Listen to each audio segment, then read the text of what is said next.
धन्यवाद पूजा जी। और सर्वप्रथम मैं उमेश कुमार प्रजापति और परम श्रद्धेय शंकर बाबू जी को सादर प्रणाम करता हूं। उपस्थित मंच के पटल पर, आभासी मंच पर उपस्थित सभी विद्वजनों, जैसा कि डॉक्टर पूजा पाराशर जी ने बताया कि मेरा पूरा क्षेत्र तकनीकी लेखन पे गुजरा है और हम तकनीकी लेखन पर एक बहुत ही अग्रणी संस्थान है। और मूल रूप से मैं मैकेनिकल इंजीनियरिंग से जब इस भाषा के क्षेत्र पे आया तो मैं सबसे पहले आपको ये बताना चाहूँगा कि तकनीकी लेखन के लिए किसी केवल विज्ञान की समझ आपके पास होनी चाहिए। इसमें किसी प्रकार की वैज्ञानिक या टेक्निकल डिग्री की आवश्यकता नहीं है। आप सभी लोगों को पता है कि चंद्रधर शर्मा गुलेरी को बहुत लोग जानते हैं केवल उनकी एक कहानी की वजह से, लेकिन उन्होंने नेत्र विज्ञान पर भी एक पुस्तक लिखी है। तो आज हम आपको बताने का प्रयास करेंगे जो मेरा अनुभव रहा। लगभग 35 वर्षों से मैं तकनीकी मौलिक लेखन पे कार्य कर रहा हूँ। मूल रूप से मेरा जो कार्य क्षेत्र है वो भाषा विज्ञान और प्रौद्योगिकी अनुवाद है। लेकिन एक तकनीकी लेखन किस प्रकार किया जाए, तकनीकी लेखन में हम कैसे आगे आ सकते हैं, और जो भी हमारे बच्चे, शोधार्थी और विद्यार्थी जुड़े हैं, तकनीकी लेखन एक बहुत विस्तृत क्षेत्र है। और मैं अभी से आपको बता देता हूं कि ये चीज़ कहीं हमसे छूट ना जाए कि आज मेरे पास इतना ज़्यादा तकनीकी लेखन के लिए बाहर से जॉब आता है कि हमारे पास समय नहीं है। बच्चे बहुत कुछ जुड़ सकते हैं, हमसे सीख सकते हैं। और मेरा हमेशा विश्वास रहा है कि ज्ञान वही है जिसको हम चारों ओर बिखेर सकें। इसमें मेरा कुछ भी नहीं है। उन महान चिंतकों का, महान भाषा वैज्ञानिकों का, भाषा शास्त्रियों का, जिनके बिखरे कणों को कुछ संग्रह करने का मुझे अवसर मिला और आज मैं इस संस्थान पे कार्य कर रहा हूँ। तो सबसे पहले तो आप ये देखिए, उमेश जी पूरा आपको दिखाई दे रहा है? नहीं सर, अभी आपका स्क्रीन ठीक है, नहीं मैं दिखाई पड़ रहा। ओके अभी करता हूँ आपको मैं। जी सर, जब तक स्क्रीन साझा कर रहे हैं, एक महत्वपूर्ण सूचना साथियों मैं आप लोगों को दे दूं कि कार्यशाला के अंतिम पड़ाव पर हम आप लोगों को फीडबैक फॉर्म, प्रतिपुष्टि फॉर्म का लिंक प्रदान करते हैं और उसके बाद आप लोग प्रतिपुष्टि के माध्यम से अपना प्रतिभागिता प्रमाण पत्र प्राप्त करते हैं। आज चूंकि हम तकनीकी पे बात कर रहे हैं और सर अपनी प्रस्तुति के माध्यम से बहुत सारे महत्वपूर्ण विषय हम लोगों को समझाएंगे। आज की कार्यशाला का जो प्रतिपुष्टि फॉर्म होगी उसमें 3 प्रश्न आप लोगों से पूछे जाएंगे। जो प्रतिभागी 60% अंक प्राप्त करेंगे उन्हें ही प्रतिभाग प्रमाण पत्र जारी किया जाएगा। इसलिए आज की कार्यशाला पे विशेष ध्यान दें, उससे सीखें कुछ। धन्यवाद, स्वागत है सर। दिखाई पड़ रही है सर आपकी स्क्रीन? तो तकनीकी लेखन कौशल के जो 3 बहुत महत्वपूर्ण बिंदु हैं उनको आप ध्यान रखिए। जो लोग शोधार्थी हैं वो इस चीज पे बहुत ही बड़ा शोध कर सकते हैं। तो तकनीकी लेखन ज्ञान को एक आत्मविश्वास, स्पष्टता और जो एक प्रोफेशनल एक्सेलेंसी है। देखिए 2 चीजें लेखन में बहुत महत्वपूर्ण है कि आपके पास आत्मविश्वास होना चाहिए। आप जब किसी चीज को लिखते हैं तो उसकी एक बहुत ही बारीकी आपके पास होनी चाहिए। जैसा कि जब हम किसी चीज को लिखते हैं तो सबसे पहले आपके पास जो स्पष्टता होनी चाहिए वो किस प्रकार की होनी चाहिए कि यदि आप मटेरियल साइंस के बारे में, पदार्थ विज्ञान के बारे में लिख रहे हैं तो सबसे पहले उस पदार्थ विज्ञान की जानकारी आपके पास होनी चाहिए। अब अगर आप किसी मटेरियल की विशेषताओं के बारे में हिंदी में लिखने जा रहे हैं तो ये तकनीकी लेखन कौशल केवल हिंदी ही नहीं है। यदि आपकी मराठी भाषा है, आप मराठी में लिख सकते हैं, पंजाबी में लिख सकते हैं। तो उसके बारे में जानकारी के लिए आपको सबसे पहली जो जानकारी होनी चाहिए वो ये होनी चाहिए कि जो कुछ हम लिखने जा रहे हैं वो किसके लिए लिखने जा रहे हैं। तो आपके पास जो आपका टारगेट ऑडियंस है, जो आपका पाठक है, यहाँ पर 2 चीजें हैं। जैसे हम आप लोगों को बताना चाहेंगे कि मैं जिस कॉर्पोरेशन में कार्य करता हूँ, इलेक्ट्रॉनिक्स वोटिंग मशीन वही बनाती है और आकाश और ब्रह्मोस मिसाइल की चेकआउट फैसिलिटी हमारे यहाँ बनती है। तो जब आप इतनी हाई एंड टेक्नोलॉजी के मैनुअल्स आप बनाते हैं तो वो पूरी तरह अनुवाद पर आधारित नहीं होते। उसके लिए सबसे पहले आपको उस मशीन के बारे में आपको जानकारी होनी चाहिए।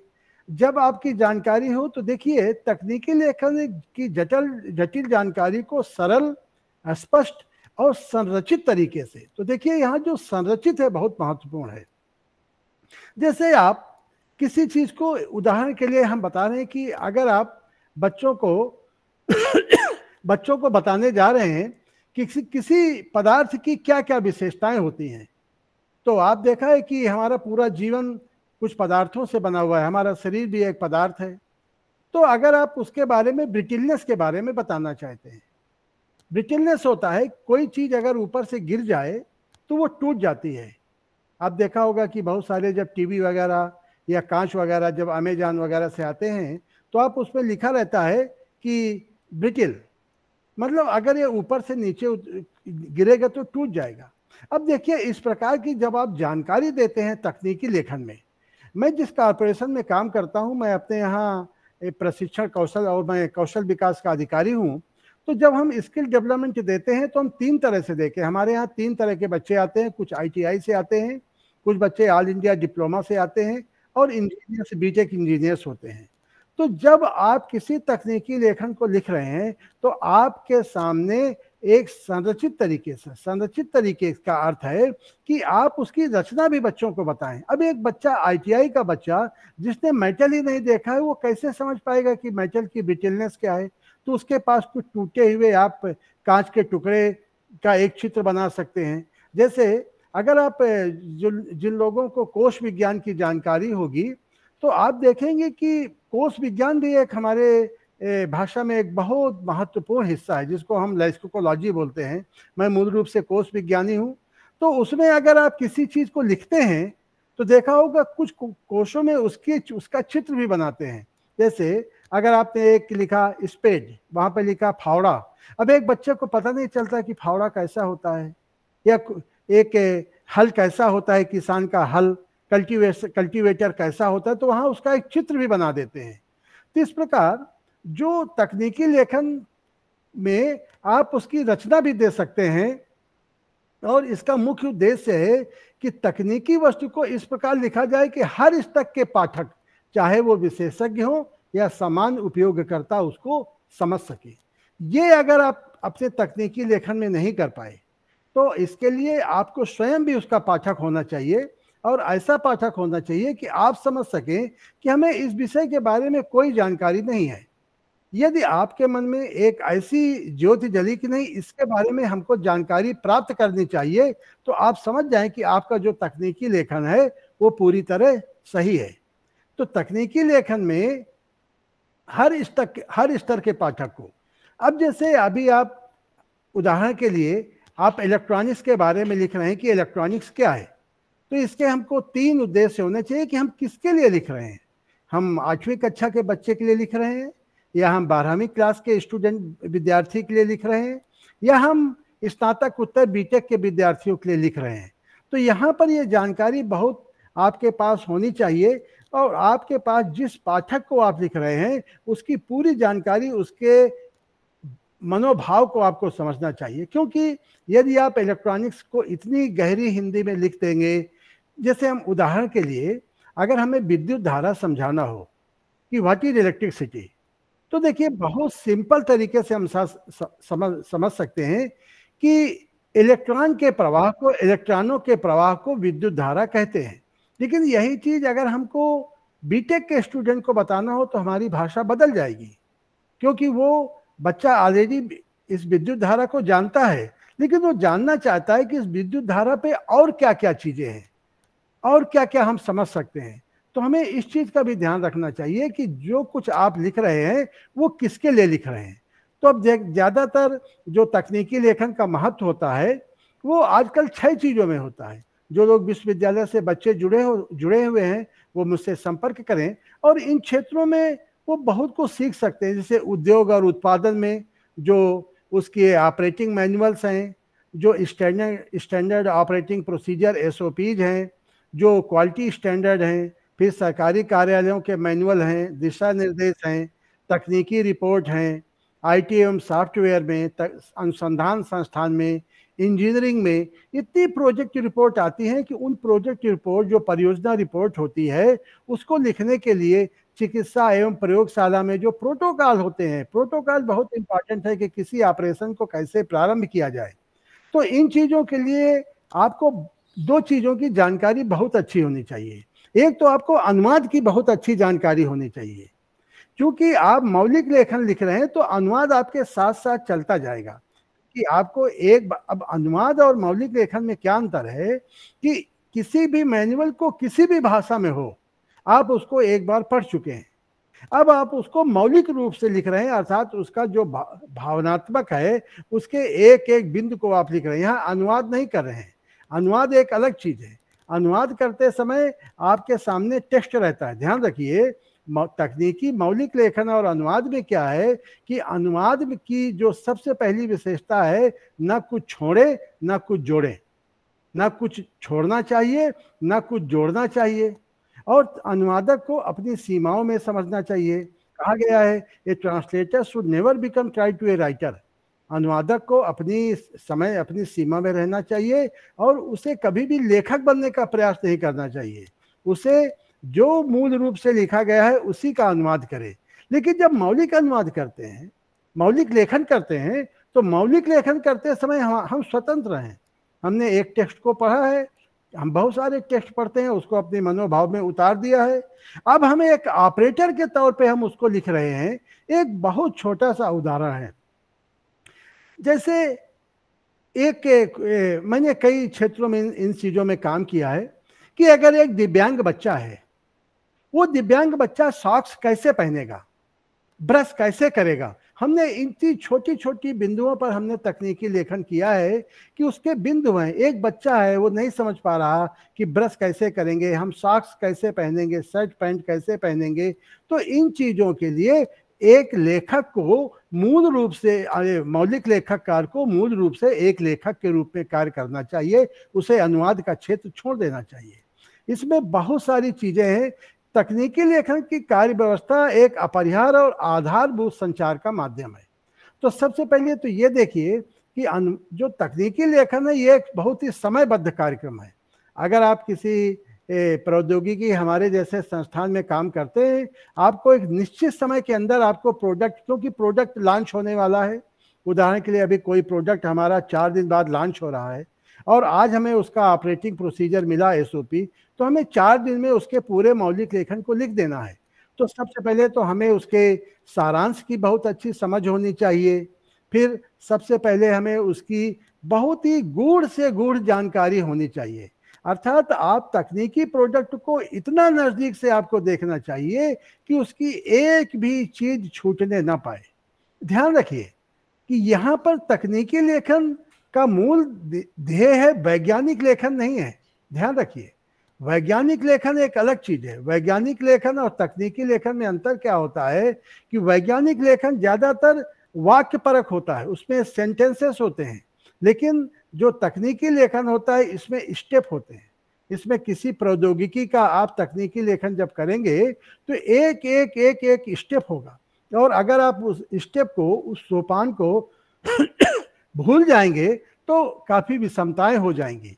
तो इसके लिए सबसे पहले क्या करना चाहिए कि हमें इसकी आवश्यकताओं का ध्यान दो कि ज्ञान का सही दस्तावेजीकरण होना चाहिए, किन किन मुख्य मुख्य शब्दों को हमें लेना चाहिए, और सटीक व तथ्य आधारित निर्णय लेने में सहायता, प्रक्रियाओं का मानकीकरण, त्रुटि रहित एवं स्पष्ट संचार। ये देखिए बहुत जरूरी है कि जब आप तकनीकी लेखन करते हैं तो उसमें किसी भी प्रकार का मिसप्रिंट, किसी भी प्रकार का दुविधा, एम्बिग्विटी जिसको अंग्रेजी में कहते हैं, वो नहीं होनी चाहिए। और प्रशिक्षण और सामग्री उपलब्ध कराना, ये इसकी बहुत बड़ी आवश्यकता है। मैं अपने यहाँ प्रशिक्षण संस्थान में हूँ और हम अपने यहाँ बच्चों को एक ट्रेनिंग मटेरियल जब बनाते हैं, हर बार नया बनाते हैं, क्योंकि इलेक्ट्रॉनिक संस्थानों में इलेक्ट्रॉनिक्स, आज की इलेक्ट्रॉनिक्स कल काम की नहीं रहती, हमें नया मैनुअल बनाना पड़ता है। तो इसके लिए आपको किन किन प्रमुख शब्दों को आपको स्थान देना होगा। मूल रूप से आरेखों का बहुत ध्यान देना चाहिए। अगर आप किसी डाटा को लिख रहे हैं तो आपको पाई डायग्राम बनाना आना चाहिए, और पाई डायग्राम बनाने के लिए आपको MS एक्सेल में बहुत अच्छी जानकारी होनी चाहिए। मेरे लिए ये एक बहुत ही, जो मैं कई जगह एक विशेषज्ञ बन के जाता हूँ तो मैं देखता हूँ कि हिंदी के बच्चों को पाई डायग्राम बनाना नहीं आता। वो बच्चे कैसे, अगर हम आपको बोलें कि आप लिंग्विस्टिक सर्वे करें, भारत का भाषाई सर्वेक्षण करें, तो कैसे आप बताएंगे कि कौन कौन क्षेत्र में कौन कौन सी भाषा बोली जाती है, कौन सी भाषा का कितना प्रदेश। क्योंकि अगर हम पूरा लिखेंगे, पाई डायग्राम एक बहुत ही एक क्लियर है, उसमें आप तुरंत पता कर सकते हैं कि कितने परसेंटेज, कितने प्रतिशत कौन सी भाषा बोली जाती है। तो इसके लिए आपको MS एक्सेल का बहुत अच्छा ज्ञान होना चाहिए और उसी के आधार पर आपको पाई डायग्राम बनेगा। तो इसमें ये चीज़ें बहुत, ग्राफ, चित्र, ज़्यादातर जो तकनीकी लेखन में आपको दो चीज़ों की बहुत जानकारी होनी चाहिए। एक तो आपको MS एक्सेल की बहुत जानकारी होनी चाहिए और दूसरी बात सांख्यिकी की बहुत अच्छी जानकारी होनी चाहिए, जिसको बोलते हैं स्टैटिस्टिक्स। अगर आपको सांख्यिकी की जानकारी है तो आप ग्राफ के माध्यम से, आप बार डायग्राम के माध्यम से एक एक पेज के तकनीकी लेखन को आप एक ग्राफ में व्यक्त कर सकते हैं।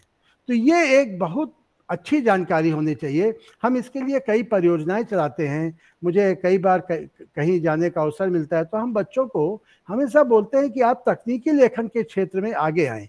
हिंदी साहित्य के, हिंदी के विद्यार्थियों के साथ सबसे बड़ी विडंबना यही रहती है कि यदि वो हिंदी जानते हैं तो तकनीकी से एकदम, प्रौद्योगिकी से एकदम दूर रहते हैं, और अगर प्रौद्योगिकी का बच्चा है तो वो भाषा से दूर रहता है।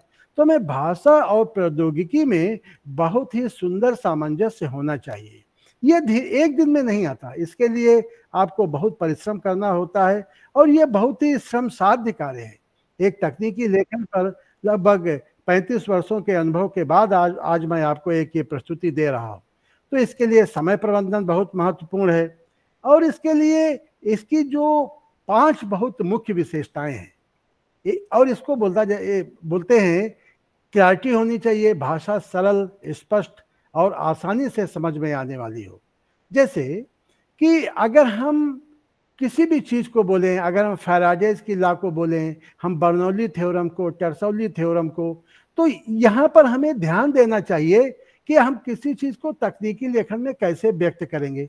तो हमें उसको संक्षिप्त तो होनी चाहिए, लेकिन जहाँ पर अगर हमें जानकारी देना हो तो वहाँ पर हमें ये भी देखना चाहिए कि अगर हम उसका कुछ विवरण दे सकें तो बहुत महत्वपूर्ण है। अब आप देखिए, मैं आपको विज्ञान के लेखन की एक छोटी सी जानकारी देना चाहता हूँ। जैसे कार्य है, तो कार्य क्या होता है? बल गुणे विस्थापन। विज्ञान क्या कहती है कि अगर हम किसी दीवार में दिन भर धक्का लगाएं, यदि हम 1 कुंटल के पत्थर को पूरे दिन अगर उसको धक्का लगाएं और वो बिल्कुल ना बढ़े, उसमें कोई डिस्प्लेसमेंट ना हो, कोई विस्थापन ना हो, तो हमारा कार्य शून्य है। हो सकता है हमें बहुत स्वेटिंग आ जाए, पसीना आ जाए, हम थक जाएं। साहित्य में हम बोल सकते हैं कि आज हमने बहुत बड़ा कार्य किया, हमने एक पत्थर को धक्का लगाया लेकिन पत्थर नहीं गया, हम थक गए। लेकिन यहाँ पर विज्ञान के लेखन में ये चीज़ शून्य है।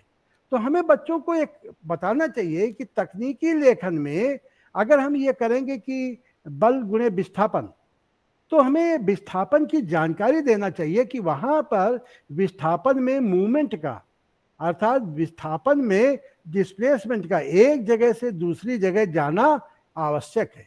जैसे अगर हम कितना भी पढ़ें लेकिन अगर हमारे कैरियर में कोई विस्थापन नहीं है, कोई डिस्प्लेसमेंट नहीं है, तो हम उस ज्ञान को बड़ा नहीं मानते। कुछ हमारा ज्ञान बढ़ना चाहिए। यदि हम पुस्तक पढ़ते हैं तो यहाँ पर डिस्प्लेसमेंट की जानकारी केवल यही नहीं है कि एक जगह से दूसरी जगह, हमारा जो ज्ञान होता है ये भी अगर बढ़ता है तो ये भी हमारा एक डिस्प्लेसमेंट है, जिसको मनोविज्ञान में कहते हैं। फिर संक्षिप्तता, कम शब्दों में सटीक और आवश्यक जानकारी होनी चाहिए। कहा गया है कि अर्धमात्रा लाघवम पुत्र मन्यते व्याकरण। संस्कृत में भारतीय भाषा वैज्ञानिकों ने लिखा है कि यदि किसी वाक्य में आधी मात्रा की भी कमी हो जाती थी तो जो पुराने व्याकरण होते थे वो एक पुत्र जन्म के समान उसको उत्सव बनाते थे। तो यहाँ पर कम से कम शब्दों में आवश्यक जानकारी प्रस्तुत करना चाहिए। तो यहाँ पर जो भी जानकारी हो आप उसको कैसे व्यक्त कर सकते हैं? उसको ग्राफ के माध्यम से व्यक्त कर सकते हैं, उसको चित्र के माध्यम से व्यक्त कर सकते हैं। मुझे बहुत सारे विदेशी, जब मैं इस क्षेत्र में आया तो मैंने अनेक दूसरी भाषाओं के वैज्ञानिकों के उनके लेखन को पढ़ा। तो जैसे एक मार्टिन ग्रीनलिंगर की एक बुक है फिजिक्स फॉर एवरीबॉडी, उन्होंने बहुत अच्छी तरीके से एक कार्टून के माध्यम से विज्ञान को, फिजिक्स को समझाने का प्रयास किया है। देखिए, जब हम किसी चीज को समझते हैं तो हमें एक तार्किक होना चाहिए। न्यूटन के पहले भी एप्पल गिरते रहे हैं, ऐसा नहीं है कि न्यूटन के समय ही सेब ऊपर से नीचे गिरा था, उसके पहले कितने लोगों के ऊपर सेब गिरा होगा। लेकिन न्यूटन ने एक तार्किक दृष्टि से समझा कि ये कैसे हुआ। तो हमें उसकी तथ्य, डेटा और विवरण पूरी तरह सही और त्रुटि रहित हो। ध्यान रखिए, मतलब पूरी तरह तार्किक होने चाहिए, जस्टिफाइड होने चाहिए, और उनमें किसी भी प्रकार की डिसएक्यूरेसी नहीं होनी चाहिए, और ऑब्जेक्टिव होनी चाहिए। जैसे हमारा लेखन तटस्थ होना चाहिए, तथ्य आधारित होना चाहिए, और बिना किसी व्यक्तिगत मत के हो। अब ध्यान रखो कि जैसे मैं एक तकनीकी लेखन पे मैं एक बहुत बड़ी श्रृंखला लिख रहा हूँ, वाइल राइटिंग मेटलर्जी, पदार्थ विज्ञान को लिखते समय जब हम मेटलर्जी के बारे में लिखते हैं तो हमें क्या क्या कष्ट हुए। अब उदाहरण के लिए एक उसमें चार्ज शब्द आता है। अब देखिए, चार्ज शब्द का, मैं एक इलेक्ट्रॉनिक्स कंपनी में कार्य करता हूँ, इलेक्ट्रॉनिक्स का ऑपरेशन में चार्ज शब्द का अलग अर्थ है। बैटरी चार्ज करते हैं, मोबाइल चार्ज करते हैं, लेकिन यही जब हम मेटलर्जी में चार्ज करते हैं तो मेटलर्जी में चार्ज का अर्थ एक लोगों ने ईंधन समझा, लेकिन वो ईंधन कुछ भी हो सकता है। एक मेटल भी दूसरे मेटल के लिए चार्ज हो सकता है, एक मेटल भी दूसरे मेटल के लिए चार्ज हो सकता है, उसको उत्प्रेरक कर सकता है।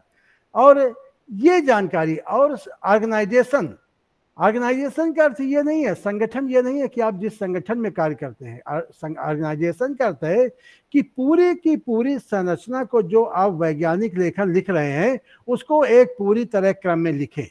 तो जो लोग यहाँ पर मैं समझता हूँ कुछ विश्वविद्यालय से विद्यार्थी भी जुड़े होंगे, तो मैं उनको बताना चाहूँगा कि एक प्रोफेशनल तरीके से आप कैसे इसको लिखेंगे और कैसे आप इसको एक व्यावसायिक रूप से कैसे लिखेंगे। तो यदि उमेश कुमार जी की अनुमति हो तो मैं इसको बताऊं कि आप एक व्यावसायिक रूप से कैसे लिखेंगे, एक विद्वान के नाते से नहीं। अगर आपको इसको अपने जीवन के प्रोफेशन का अर्थ वही है जिसको आप समझ रहे हैं। यदि आप आर्थिक रूप से आप ये समझते हैं कि ये हमारे जीवन का अंग बने, हमारी एक आर्थिक दशा को ये मजबूत करे, तो कैसे लिखें, तो मैं उमेश जी इसमें बताना चाहूँगा।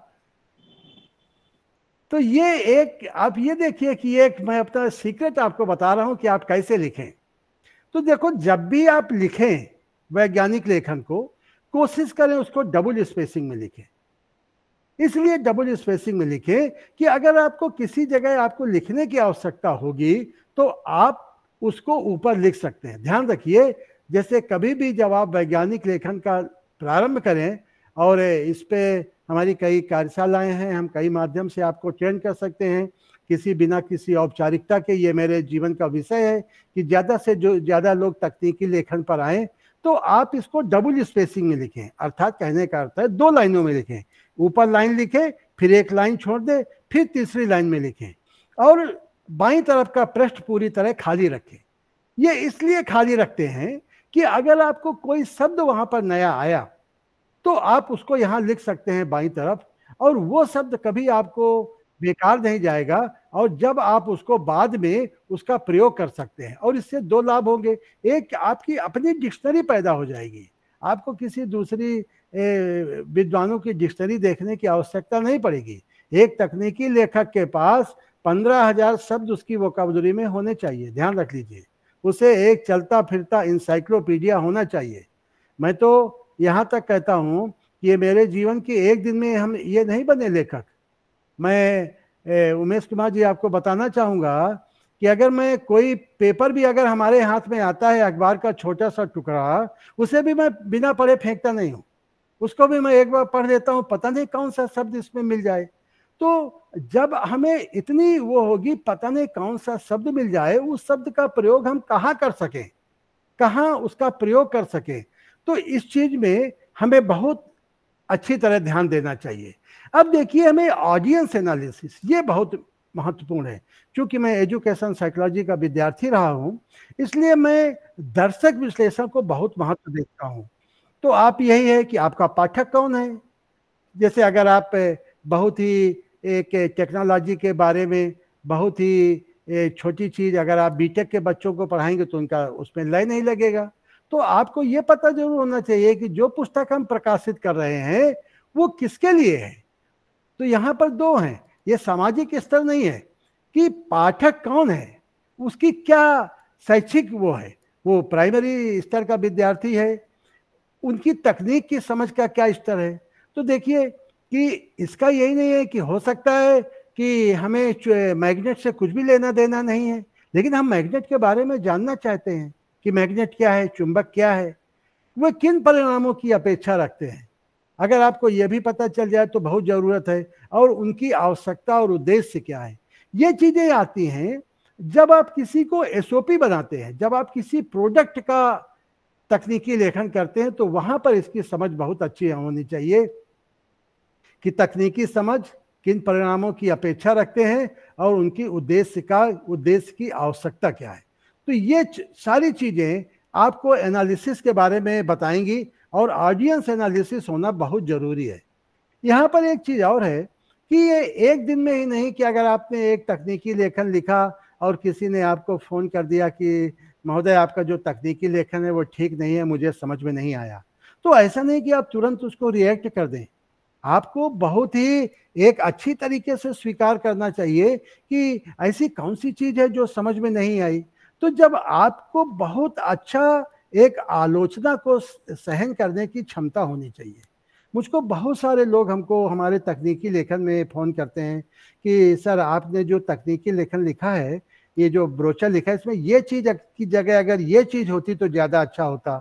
मैं बहुत स्वीकार करता हूँ कि हाँ, ये थोड़ी सी हमसे गलती हो गई, मैं विषय को समझ नहीं पाया, और अगर हाँ यहाँ पर अगर ऐसा होता तो ये अच्छा होता। क्योंकि ध्यान रखिए, आप लेखक हैं, आप ऑपरेटर नहीं हैं। ध्यान रखिए, आप केवल एक भाषा के जानकार हैं, तकनीक के आप पारंगत नहीं हैं। यदि पारंगत हो तो बहुत अच्छी बात है, लेकिन यदि कोई तकनीक का पारखी व्यक्ति आपको बताता है कि इसकी जगह ऐसा होता तो बहुत अच्छा होता, आपको बहुत उदार मन से स्वीकार करना चाहिए। और यदि आप में ये धारणा आ गई तो आपको एक उत्कृष्ट तकनीकी लेखक बनने से कोई रोक ही नहीं सकता, कोई रोक ही नहीं सकता। यदि मैं अपने जीवन को बताऊं तो मेरे जीवन में प्रशंसा के पत्र केवल 2-4 हैं, लेकिन आलोचनाओं के पत्र भरे हुए कम से कम 100 होंगे, जिन्होंने हमारे लेखन में कुछ मिसप्रिंट बताया, कुछ हमारे लेखन में गलतियां बताई, लेकिन उससे हमने सीखा। उस प्रत्येक इस प्रकार के पत्रों को मैं बहुत आदर के साथ रखता हूं, और इससे हमने सीखने का प्रयास किया। तो फिर अब देखिए कि आप इन चीज़ों से समझ सकते हैं। अब हमें एक संरचना देखेंगे कि जब हम तकनीकी लेखन लिख रहे हैं तो हमें उसकी संरचना कैसी होनी चाहिए। तो अब देखिए, शीर्षक और विषय की स्पष्ट पहचान बहुत अच्छी होनी चाहिए। तो सबसे पहले आपको जानकारी होनी चाहिए कि हम शीर्षक कैसे देखें, और अगर शीर्षक बहुत लंबा है तो हम उसको 2 भागों में कैसे विभाजित करें। अब जैसे है कि मैं एक उदाहरण लिखता हूं कि अगर आपका शीर्षक है कि मैकेनिकल इंजीनियरिंग में पदार्थ की विशिष्टताओं का अध्ययन, अब ये एक लाइन में नहीं आ रहा और इसको 2 लाइन में हम देख रहे हैं, तो हमें ये समझ में आनी चाहिए कि हम जो चीज लिख रहे हैं वो किसके बारे में लिख रहे हैं। तो देखो, मैकेनिकल इंजीनियरिंग में पदार्थ की विशिष्टताओं का अध्ययन, तो देखिए इसमें मुख्य भाग हमारा मैकेनिकल इंजीनियरिंग नहीं है, हम मुख्य भाग दे रहे हैं कि पदार्थ की विशिष्टताओं का अध्ययन। तो आप क्या लिखें कि पदार्थ की विशिष्टताओं का अध्ययन कोलन, और नीचे लिखिए मैकेनिकल इंजीनियरिंग के संदर्भ में। तो जो पाठक होगा वो ये बहुत जल्दी तरह समझेगा कि ये जो पदार्थ है ज़्यादा इंपॉर्टेंट है, मैकेनिकल इंजीनियरिंग के माध्यम से ये उसको समझाने का प्रयास कर रहे हैं।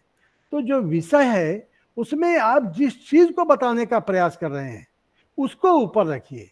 ये एक बहुत बड़ा कौशल है। आप शीर्षक, एक कभी अवसर मिला तो मैं बताऊंगा कि टाइटल एनालिसिस तकनीकी लेखन में बहुत बड़ा कार्य करती है। टाइटल ही सब कुछ है। अगर आपकी टाइटल अच्छी नहीं है तो आप इसीलिए मैं आपको बता रहा हूं कि जब भी आप तकनीकी लेखन करें तो आप वहां पे जो भी टाइटल आपके मन में आता जाए उसको ऊपर लिखते जाओ, जो भी मन में टाइटल आता जाए ऊपर लिखते जाओ। जब आप तकनीकी लेखन करने लगेंगे तो आपको लगेगा कि नहीं, इससे तो हम हट रहे हैं, एक नई दिशा की ओर हम जा रहे हैं, तो उसको तुरंत वहां लिख लो।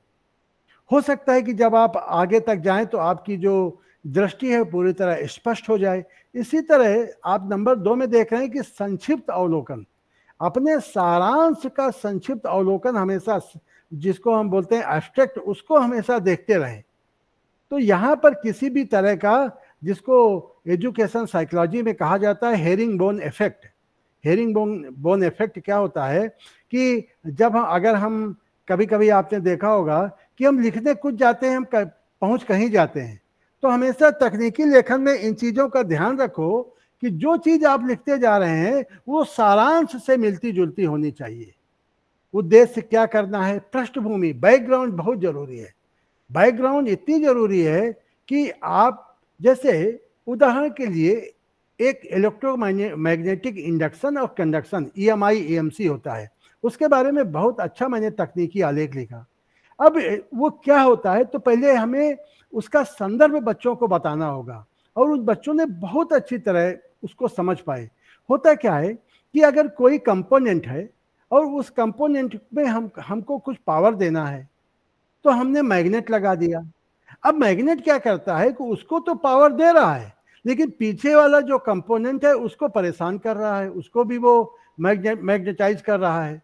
तो हमारा पर्पज क्या है, जैसे आप लोगों ने देखा होगा कि कभी कभी अगर आपके घर में टीवी चलता है और अगर आप उसी समय स्कूटर का किक मारे, तो आप देखेंगे कि टीवी में फ्लिकरिंग आने लगती है। ये कुछ नहीं है, यही है EMI EMC इफेक्ट है। तो इस तरह की चीजों को बच्चों को हमें आवश्यक संदर्भ के साथ बताना चाहिए कि EMI EMC का जरूरत क्या है। क्योंकि बहुत सारी चीजें जब हम लगाते हैं तो हम किसी कंपोनेंट को लगाते हैं तो वो दूसरे कंपोनेंट को किसी भी प्रकार की कठिनाई ना करे, नहीं तो हमारी इलेक्ट्रॉनिक्स में रीडिंग गलत हो जाएगी। फिर मुख्य विवरण और तर्क, जस्टिफिकेशन देना चाहिए, परिणाम देना चाहिए और संदर्भ देना चाहिए। संदर्भ बहुत जरूरी है। आपकी बिब्लियोग्राफी बहुत अच्छी होनी चाहिए, जहां से भी आपने लिया है उसको लिखें, क्योंकि हम जब कभी कभी सोचते हैं कि हम जो लिख रहे हैं पाठक सोचेगा कि ये आलेख को, ये तकनीकी आलेख पूरा इन्होंने लिखा है, बड़े विद्वान व्यक्ति हैं, हम अपने उसमें आ जाते हैं। लेकिन हमें बिब्लियोग्राफी जरूर लिखना चाहिए। यदि आपने बिब्लियोग्राफी नहीं लिखा तो इसका मतलब है कि आप कुछ चीजें छुपा रहे हैं। और बिब्लियोग्राफी लिखने से क्या होगा कि वो व्यक्ति उस ग्रंथ को पढ़ेगा, वो आपका ही फायदा होने वाला है। वो उस ग्रंथ को पढ़ेगा और वो समझने का प्रयास करेगा, फिर आपके पास पत्र डालेगा। तो ये चीजें बहुत महत्वपूर्ण हैं। भाषा का प्रभावी प्रयोग है कि एक समझ को आसान बनाना चाहिए। देखो, इन चीजों में भाषा का, तकनीकी शब्दों का सीमित प्रयोग, आपको लिप्यंतरण का प्रयोग करना होगा। देखिए, भाषा एक बहता हुआ नीर है। मैं भाषा विज्ञान का विद्यार्थी रहा हूँ। भाषा कौन सा शब्द किस भाषा का है, इसका निर्धारण उसकी लिपि करती है। अगर आपने एक, जैसे कंडेंसर है, कैपेसिटर है, ऊपर के फैन में, जो ऊपर हमारे फैन चल रहा है कैपेसिटर है, इसका संधारित्र, इसका वो है, बहुत अच्छा अनुवाद है। संधारित्र बहुत अच्छा शब्द है जो उसको धारण करता है। लेकिन यदि हम कैपेसिटर को लिखते हैं, यदि हम, आज आप देखिए OTP, अब 1 टाइम पासवर्ड है, अगर हम इसको OTP हिंदी में लिखते हैं, अब ये पूरी तरह हिंदी का शब्द हो गया। हम ये कह सकते हैं कि ये हिंदी का मूल शब्द नहीं है, हिंदी का आगत शब्द है। हमारे समाज में भी दूसरे समाज से लोग आते हैं, दूसरे समाज में हम अपने सामाजिक संबंध बनाते हैं, वहां से आने के बाद वो व्यक्ति पुनः हमारे समाज में आ जाता है। तो इस प्रकार भाषा के संबंध में हमें एक बहता नीर होना चाहिए। जो लोग साहित्य के एक बहुत बड़ी एक परिपाटी है कि नहीं, हम भाषा को वहीं बनाकर रखेंगे जहां थी। आप भाषा को अगर बहता हुआ नीर नहीं बनाएंगे, नदी नहीं बनाएंगे, वो तालाब बन जाएगी। तालाब, झील कितना भी सुंदर हो, मैंने किसी झील का पानी पीते आज तक किसी को नहीं देखा है। नदियों का पानी सब लोग पीते हैं, छोटी से छोटी नदी रहती है उसके भी लोग पानी पीते हैं। तो भाषा के साथ आपको लिप्यंतरण में बहुत सहयोग देना चाहिए। जैसे अब अगर हमें कहीं पर लिखना हो OTP, कैपेसिटर, तो हमें लिखने में कोई वो नहीं है। हमें उस संधारित्र की ओर जाने, उसे रहने दीजिए। उस शब्द का मैं पूरा का पूरा सम्मान करता हूं। लेकिन अगर आप कैपेसिटर शब्द से किसी भी तकनीकी लेख को अच्छी तरह प्रभावी बना सकते हैं, और ये आप भूल जाइए किस भाषा का शब्द है, कहाँ से आया, उस भाषा के लोगों ने हमारे साथ क्या किया, वो सब एक बहुत ही मनगढ़ंत भाषा चीजें हैं। हमें सभी, बेचारी भाषा का क्या दोष है ये बताइए? भाषा तो भाषा है, भाषा को कुछ भी नहीं पता उसके साथ वालों ने हमारे साथ क्या किया क्या नहीं किया। भाषा अपनी तरफ उसका एक अपना प्रवाह है, तो अपनी शैली के अनुसार शब्दों का लिप्यंतरण अवश्य करना चाहिए। इससे क्या होती है, पठनीयता बढ़ती है। सबसे बड़ी है जिसको अंग्रेजी में कहा जाता है रीडेबिलिटी। अगर आप लिप्यंतरण का प्रयोग करेंगे तो आपकी रीडेबिलिटी बढ़ेगी। जैसे अब हम इलेक्ट्रॉन है, अगर हम ये लिखें कि इलेक्ट्रॉनों के प्रवाह को विद्युत धारा कहते हैं, अब हम अगर इलेक्ट्रॉन का भी हिंदी करने लगेंगे, हाँ हम देखो यहाँ पर फ्लो का हमने बहुत अच्छा अनुवाद किया। फ्लो का अर्थ बहना नहीं है, बहना और प्रवाह में बहुत अंतर है। देखिए प्रवाह में जो प्रा उपसर्ग जुड़ा है वो उसको बताता है कि जो प्रा है ये एक पद्धति के अनुसार है। ऐसा नहीं है कि कभी 100 वोल्ट करंट चला गया, फिर थोड़ी देर के लिए 2 वोल्ट करंट गया, फिर एक दिन 100 चला गया, नहीं, बराबर प्रवाह जाता है, उसी को हम विद्युत धारा कहते हैं। तो ये चीजें हैं, समझ को आसानी बनाती हैं। फिर फॉर्मेटिंग के मानक बहुत इंपॉर्टेंट है। कैसे हम फॉर्मेटिंग करें, तो हमें स्पष्ट हेडिंग उपशीर्षक होना चाहिए, बुलेट नंबरिंग का प्रयोग करना चाहिए। बहुत सारे मेरे पास तकनीकी लेख आते हैं कि सर आप हमारे तकनीकी लेखों को देखें, उनको पता नहीं होता कि जहाँ पर बुलेट करते हैं वहाँ पे पूर्ण विराम नहीं लगाते हैं। ध्यान रखिए, अगर आप बुलेट करते हैं तो पूर्ण विराम, इसीलिए उसको बुलेट कहा जाता है। जैसे बुलेट निकलती है ना ये मशीन कार्बाइन से, तो आप देखिए रुकती नहीं है, वो तुरंत फायरिंग करती रहती है। इसीलिए जब बुलेट लिखते हैं तो लोग पूर्ण विराम लगाते हैं, तो हमें पता चल जाता है कि इनको फॉर्मेटिंग का ज्ञान नहीं है। फिर बोल्ड और सीमित उद्देश्य, बोल्ड लेटर्स का बहुत सीमित प्रयोग करना चाहिए, बहुत सीमित प्रयोग करना चाहिए। हर चीज महत्वपूर्ण नहीं होती। अगर हर चीज को आप महत्वपूर्ण बनाएंगे तो महत्वपूर्ण की परिभाषा कम हो जाएगी। कम से कम चीजों को महत्वपूर्ण बनाए और उनका उद्देश्य बहुत होना चाहिए। समान फॉन्ट और मार्जिन रहना चाहिए, और व्हाइट स्पेस, पर्याप्त सफेद स्थान को क्या कहा जाता है कि हमें संशोधन की एक स्थान होना चाहिए, स्पष्ट हेडिंग होना चाहिए, और उपशीर्षक, ये चीजें देना चाहिए। और अगर आप तकनीकी लेख लिख रहे हैं, और अगर आपको ये पता है कि तकनीकी लेख जिस लिख रहे हैं, आप अपना नाम लिखिए और वहां पर एक स्टार मार्क लगाइए। नीचे आप अपने बारे में लिखिए। अगर आप कहेंगे तो कभी मैं आपको अपना तकनीकी लेख शेयर करूंगा कि तकनीकी लेख किस प्रकार, ये तो आज तकनीकी लेख कौशल है कि तकनीकी लेख में क्या क्या कौशल होने चाहिए। हम आपको इसका एक व्यवहारिक वो दे सकते हैं। आप कोई विषय हमको दीजिए, हम उसको तुरंत उसमें लिख करके बताएंगे जो जानकारी होगी। तो आपके नाम के ऊपर आगे एक सिंगल स्टार मार्क होना चाहिए, और नीचे सबसे नीचे जहां पर पहला पेज समाप्त हो रहा है आपके लेख का, वहां आपके बारे में जानकारी होनी चाहिए। क्योंकि आपका तकनीकी आलेख तब तक पाठक नहीं पढ़ेगा जब तक उसे ये नहीं पता हो जाएगा कि लेख जो लिखने वाले हैं इनकी क्या है, सीमा क्या है, इनकी क्या जानकारी है, इस विषय में ये कितना जानते हैं। ये एक बहुत जरूरी शब्द है। फिर तालिकाएं, चार्ट, ग्रेफ, मतलब कहने का अर्थ है कि आपकी सारणी होनी चाहिए, पाई चार्ट होने चाहिए, फ्लो चार्ट होने चाहिए, डायग्राम होना चाहिए।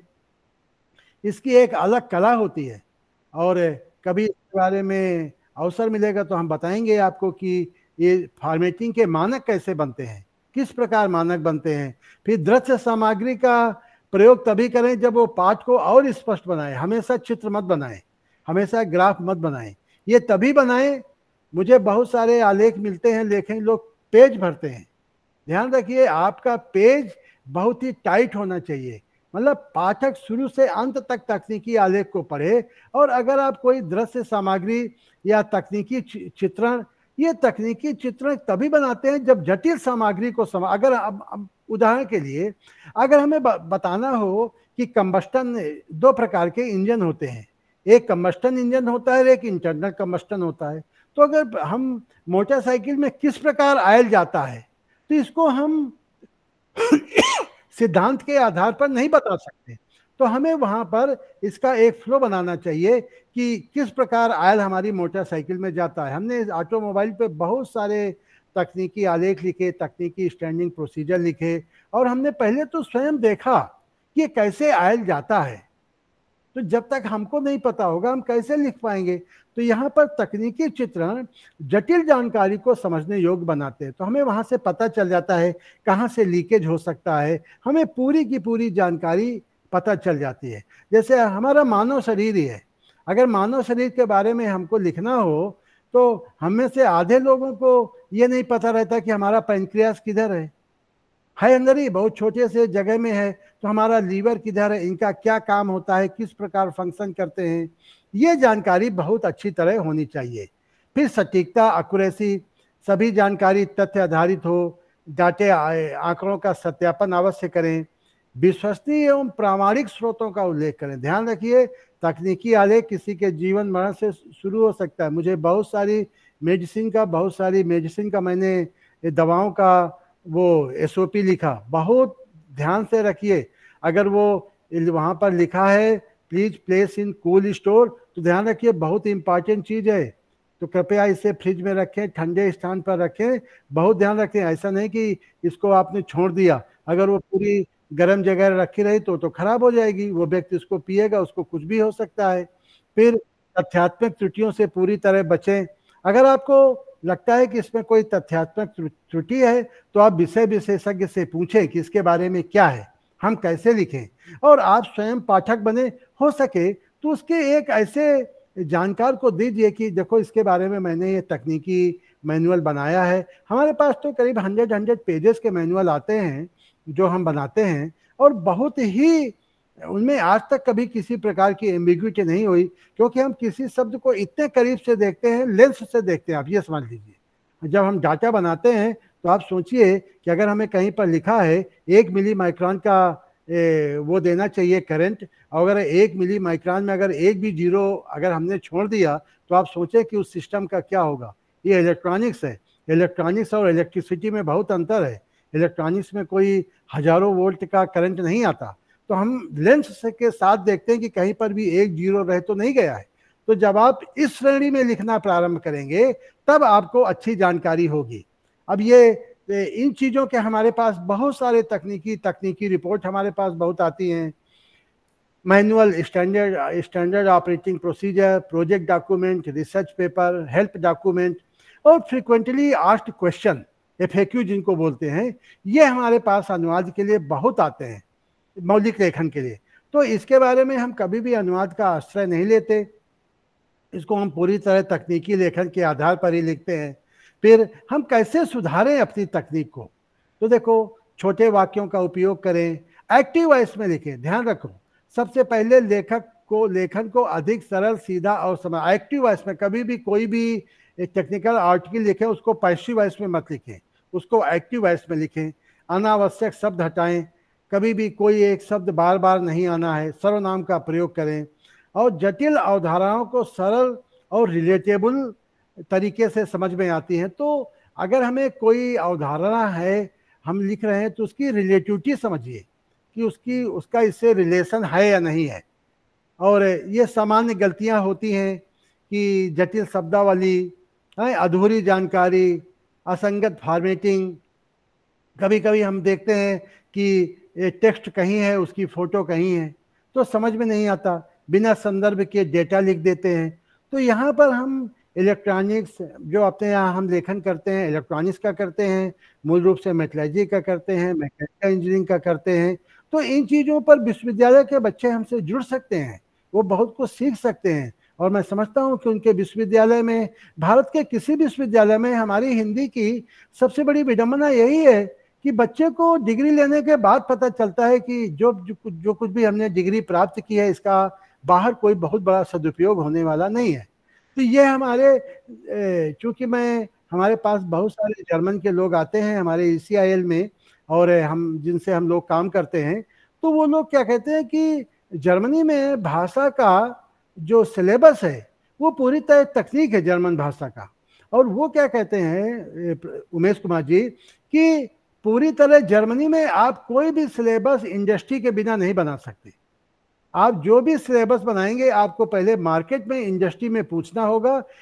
और बच्चा वहाँ पर 3 दिन पढ़ेगा, 3 दिन वो इंडस्ट्री में जाएगा।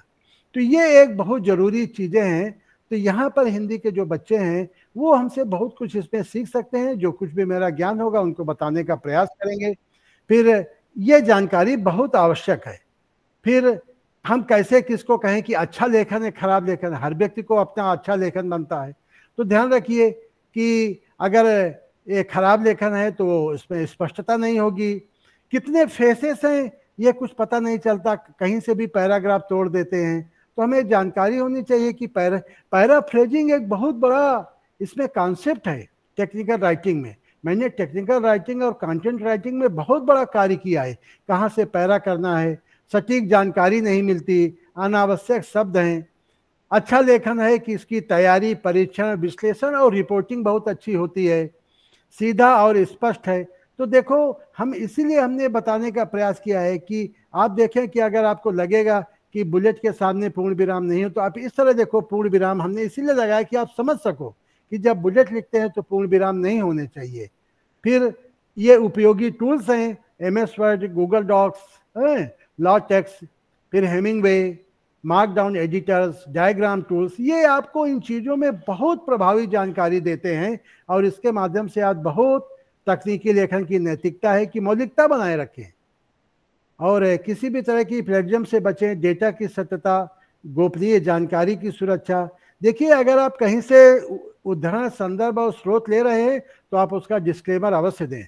मैं हमेशा कहता हूं कि मेरा जो भी ज्ञान है वो महान भाषा वैज्ञानिकों से जो मैंने सीखा है, मेरा तो बहुत थोड़ा है, मैंने उसको केवल शार्पनेस किया, उसमें केवल उसको तेजी किया है।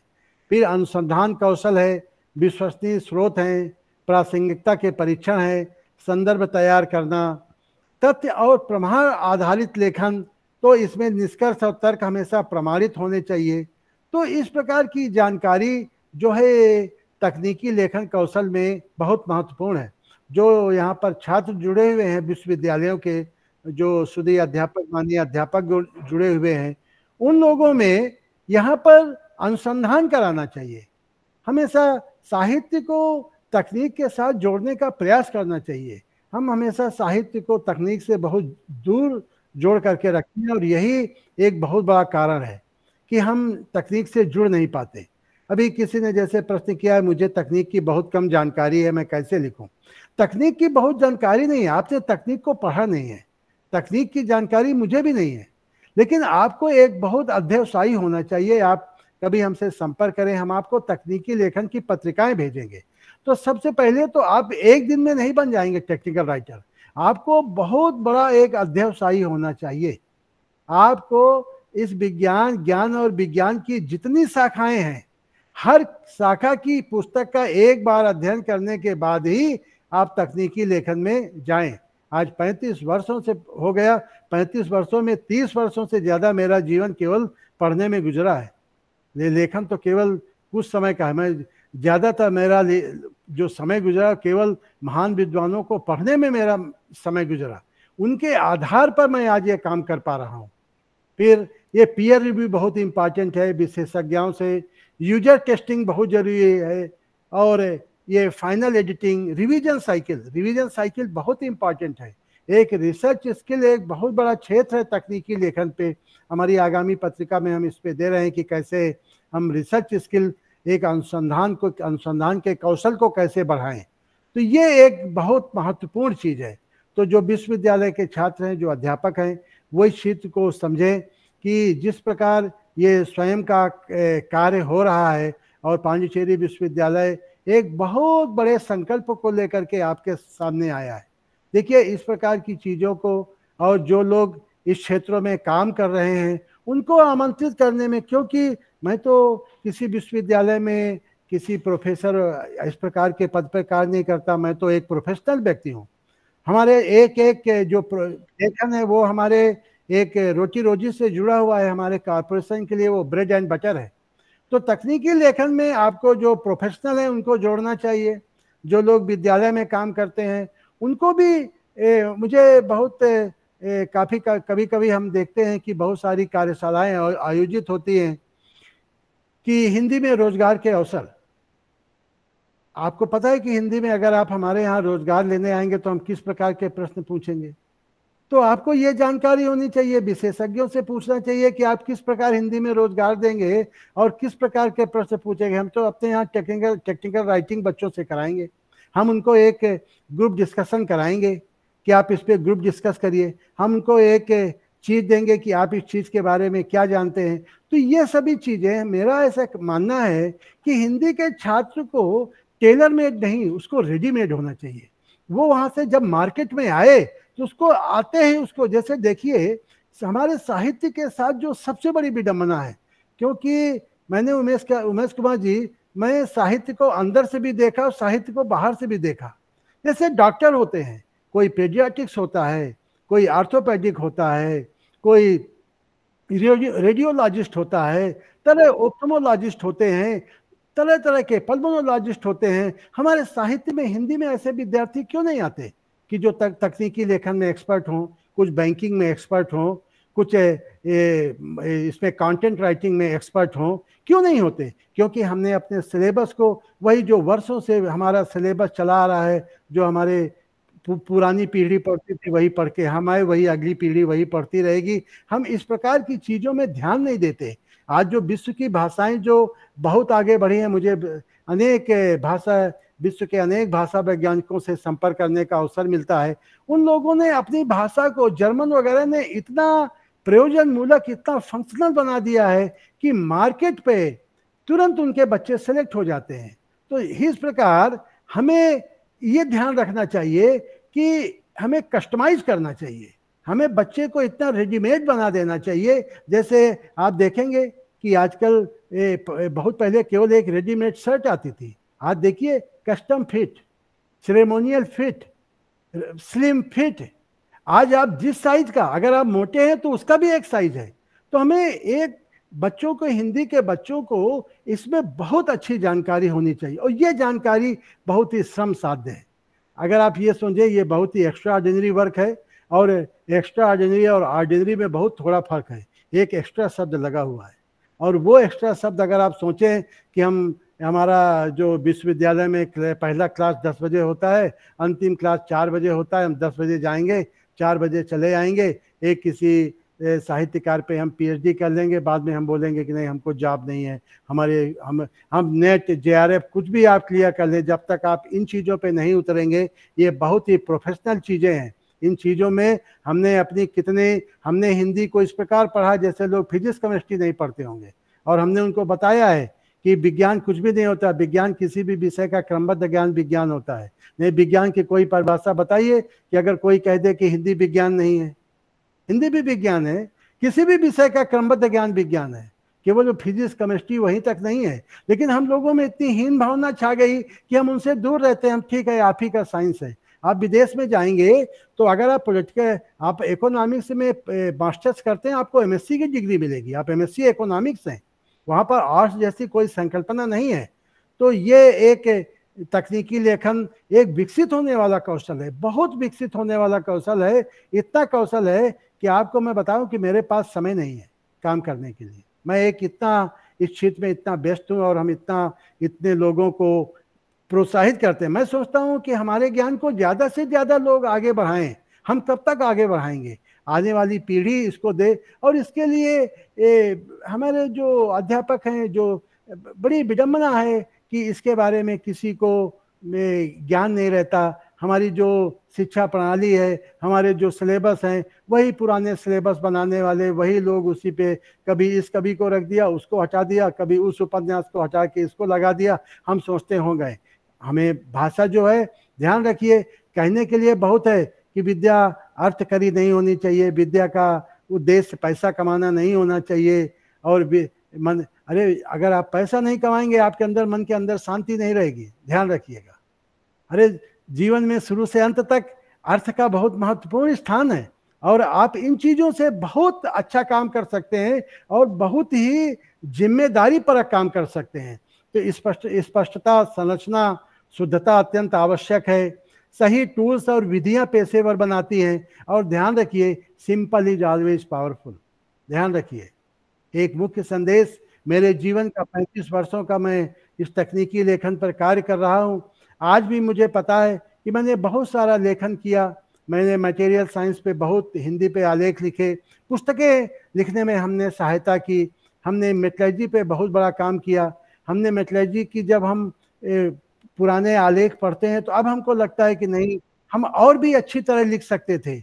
हम में उस समय क्षमता नहीं थी, उस समय ज्ञान कम था, और कहीं कहीं हमको लगा कि नहीं, ये बहुत टफ हो गया है, बहुत टफ हो गया है। जैसे एक उदाहरण था कि वहाँ हमको एक कूलेंट था, एक शब्द जगह है कूलेंट। कूलेंट को जो वैज्ञानिक शब्दावली तकनीकी आयोग है, और काफ़ी लोग उसको बोलते हैं शीतलक, ठंडा करने वाला। लेकिन जब मुझे आज पता चला कि कूलेंट का अर्थ केवल ठंडा करने वाला नहीं है, कूलेंट एक हवा भी हो सकती है। जैसे अब थोड़ी सी मैं एक जानकारी देना चाहूँगा कि अगर आप लेथ मशीन या मिलिंग मशीन में अगर आप लोहे में काम करें तो वहाँ पर तो अगर आप कूलेंट डालेंगे लिक्विड तो ठीक है, हमारा टूल ठंडा रहेगा, मटेरियल भी ठंडा रहेगा। लेकिन अगर आप ब्रास में मशीनिंग कर रहे हैं, ब्रास में, और वहाँ पर आपने पानी डाल दिया, क्योंकि लोहे में आते हैं चिप्स और ब्रास में आते हैं बर्स छोटे छोटे, तो वो तो पूरे स्टिकी हो जाएंगे, वहाँ पूरा पानी में चिपक जाएंगे, तो आप अपने टूल को नहीं देख पाएंगे। तो वहाँ कूलेंट में प्रयोग होता है एयर, सिंपल एयर। कभी कभी कूलेंट में हम बाहर डाल देते हैं कूलेंट, आप समझिए कि ओपन एयर भी कूलेंट है। कभी कभी बहुत ज़्यादा टेम्परेचर होता है और उसमें क्वेंचिंग ना होने पाए तो हम उसको सीजनिंग के लिए डालते हैं बाहर मेटल को, ताकि ये मेटल अपने आप धीरे धीरे धीरे धीरे ठंडा हो। तो देखिए, अब कूलेंट में वहाँ पर हमने गलती की, हमने शीतलक लिखा। तो यहाँ पर हमें इस चीज़ का प्रयोग होना चाहिए कि सिंपल इज ऑलवेज पावरफुल। ये एक हमारे जीवन में भी बहुत है, अगर हम सिंपल हैं तो पावरफुल है। लेखन में तो कमाल का काम है, अगर आप सिंप्लिसिटी लिखते हैं अपने लेखन में तो सरलता ही प्रभावी तकनीकी लेखन की सबसे बड़ी शक्ति है। तो बहुत बहुत आभार। एक मैंने अपने विस्तृत जीवन के इसका एक बहुत लंबा अनुभव है। मैंने अपनी बहुत सारी मैं गलतियों को भी स्वीकार करता हूँ कि महान गलतियों से मैंने सीखा, और मुझे जब आज मैं पढ़ता हूँ तो मुझे अपने ऊपर दुख होता है कि अरे ये आलेख हमने लिखा और मैं गलती नहीं पकड़ पाया। आज जब मैं पढ़ता हूँ तो मैं सोचता हूँ कि अरे तो बहुत बड़ी गलती हमने कर दी थी। तो पाठक को, लेखक को स्वयं पाठक होना चाहिए। जब आप पढ़ेंगे तब आपको समझ में आएगा और आप मौलिक लेखन की तरफ बढ़ें। जितने भी यहाँ पर मैं समझता हूँ कि कुछ शोधार्थी होंगे यहाँ पर और कुछ अध्यापक लोग भी होंगे, कुछ विद्यार्थी होंगे, आप तकनीकी लेखन से जुड़े। मैं अपना मोबाइल नंबर आपको शेयर करूँगा। ये मेरा जो पावर पॉइंट प्रेजेंटेशन है ये मेरा नहीं है, ये आपका है, उमेश जी का है। इसको आप सबको शेयर कीजिए सर, और इससे ये आगे देखेंगे, आगे पढ़ेंगे। और जो भी यहाँ पे बच्चे हैं उनके, क्योंकि अगर हम ही बोलते रहेंगे तो हमें तो बहुत इस चीज़ पे बोल सकता हूँ। मेरा पूरा जीवन इस पे गुजरा है। मैंने एक एक गलती को बहुत करीब से देखा है, मैंने उसको एनालिसिस किया है। मुझे खुद भी खुशी हुई है कि कितना अच्छा लिखा है, लेकिन मुझे दुख भी हुआ है कि अरे जितना अच्छा लिखा है लगता है मैंने मेहनत नहीं की थी, जल्दी की वजह से मैंने अच्छा नहीं लिखा। तो मैं कुछ बच्चों के क्वेश्चन होंगे तो उमेश कुमार जी आपकी अनुमति से मैं उनका उत्तर देने का प्रयास करूँगा, ठीक है? तो यदि इसमें कोई छात्र हो, शोधार्थी हो तो पूछें।